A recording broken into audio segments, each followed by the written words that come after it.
हिंद में बुत परस्तों को होश के नाखुन लेने चाहिए। आज उन्हें कभी कुतुब मीनार से चुभन होती है, कभी उन्हें ताजमहल से चुभन होती है, कभी बाबरी मस्जिद से, और कभी अब वो मित्रा की शाही मस्जिद को मिसमार करने के मुतालबे करते हैं, कभी औरंगजेब आलमगीर के मकबरे को गिराने की बातें करते हैं, और यहाँ तक कि अब कमीने सुल्तानुल हिंद हजरत ख्वाजा गरीब नवाज कुद्दस सिरुल अजीज की दरगाह के बारे में मैली आंख से देखना शुरू हो गए हैं। और उससे बढ़कर अब ये जो तौहीन रिसालत का धंधा उन्होंने शुरू कर दिया है, यानी पहले वो नुपुर शर्मा ने तौहीन की, उसके बाद नवीन कुमार जंदल ने तौहीन की, और किसी को गिरफ्तार ही नहीं किया गया। और जो मुसलमान उठे हैं मुजाहरा करने के लिए, उन्हें मारा जा रहा है और उन्हें जेलों के अंदर धकेला जा रहा है। हम बहसीयत मुस्लिम जो हमारा दीन है उसके पाबंद हैं, और उसके लिहाज से ये तलवार हाथ में पकड़कर मैं मोदी को और इन तमाम बेगैरतों को पैगाम देना चाहता हूं, अगर तुम्हारी तरफ से राज्यपाल निकलेंगे ये तुम्हारी बदकिस्मती है, तो याद रखो तुम्हें इल्म और दीन जरूर मिलेंगे।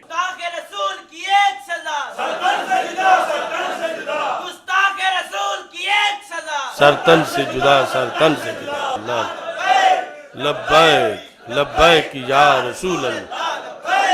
लब्बैक लब्बैक या रसूल अल्लाह। हुक्मरान पार्टी के जो गुस्ताख हैं, कुरान सुन्नत की रोशनी में वाज़े तौर पर वो वाजिबुल कत्ल हैं, और हम कुरान सुन्नत के मुताबिक उनके वाजिबुल कत्ल होने का शरीफ फतवा दे रहे हैं और पूरी जिम्मेदारी के साथ दे रहे हैं। और ये उन्हें याद रखना चाहिए कि वहां पाकिस्तान से किसी इल्मुद्दीन के पहुंचने की जरूरत नहीं, हिंद की माएं भी इल्मुद्दीन जन्म देने वाली हैं, और वहां मुस्लिम माओं के यहाँ जो आशिकाने रसूल सल्लल्लाहु अलैहि वसल्लम जन्म लिया, जिन्होंने आज भी वो अपनी जान वार कर रसूल अकरम सल्लल्लाहु अलैहि वसल्लम की इज्जत व नामूस पे पहरा देने के लिए तैयार हैं। राज्यपाल मिट जाएंगे मगर इल्मुद्दीन फिर भी खत्म नहीं होंगे। और ये भी नोट कर ले तारीख, आज कल जिस वक्त इन लोगों ने तौहीनों का धंधा शुरू किया, तो उसके नतीजे में जो बेदारी आई, उस बेदारी का नाम पाकिस्तान बना। गाजी इल्मुद्दीन शहीद के जनाजे में जब 6 लाख के करीब मुसलमान खड़े थे लाहौर में, उस वक्त तहरीक आजादी में जो तेजी आई, और फिर चंद सालों के बाद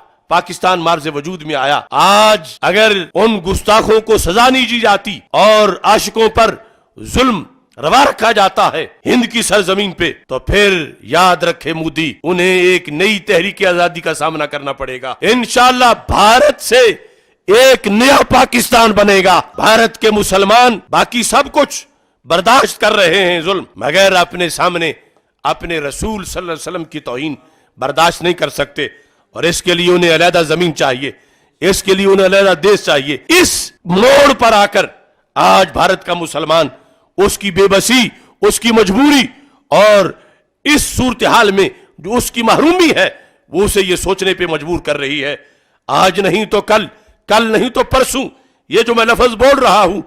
इंशाअल्लाह वो वक्त आएगा, एक नई तहरीक आजादी जो अंगड़ाई ले रही है, ये बिल्कुल खुल के सामने आ जाएगी। और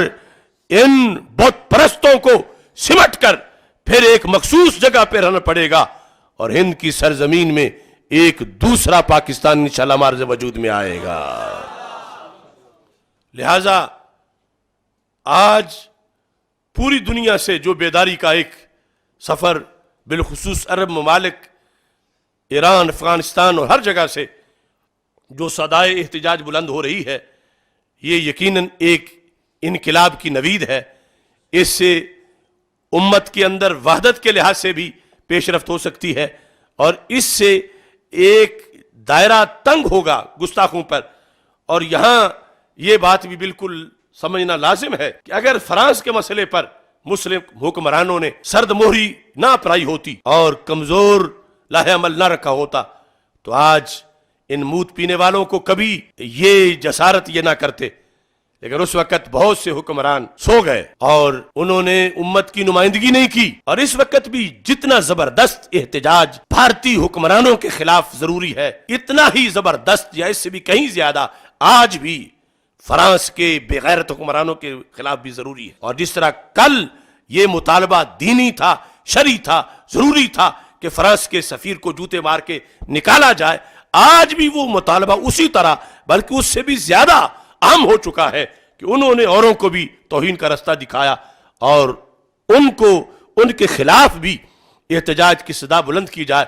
اور پھر یہ فضل الرحمان جیسے لوگ جو کل یہ کہتے تھے کہ ہم اس سلسلے میں مدد تو کرتے مگر ہمارا اختیار نہیں، آج 4 وزارتیں لے کے بیٹھا ہے فضل الرحمان، آج ان کی حکومت ہے، تو کیوں نہیں نکالا جا رہا فرانس کے سفیر کو، یا اس کا نوٹیفیکیشن کیوں نہیں جاری کیا جا رہا، یا صورتحال کیوں نہیں واضح کی جا رہی؟ تو اس لیے ہمارا یہ اجتماعی احتجاج اور اجتماعی پیغام ہے ان سب کے لیے کہ گستاخ رسول کی ایک سزا، گستاخ رسول کی ایک سزا، گستاخ رسول کی ایک سزا، لبیک لبیک لبیک لبیک یا رسول اللہ، لبیک لبیک لبیک یا رسول اللہ، لبیک لبیک لبیک یا رسول اللہ، لبیک لبیک لبیک یا رسول اللہ، لبیک لبیک لبیک یا رسول اللہ، لبیک لبیک لبیک یا رسول اللہ، لبیک لبیک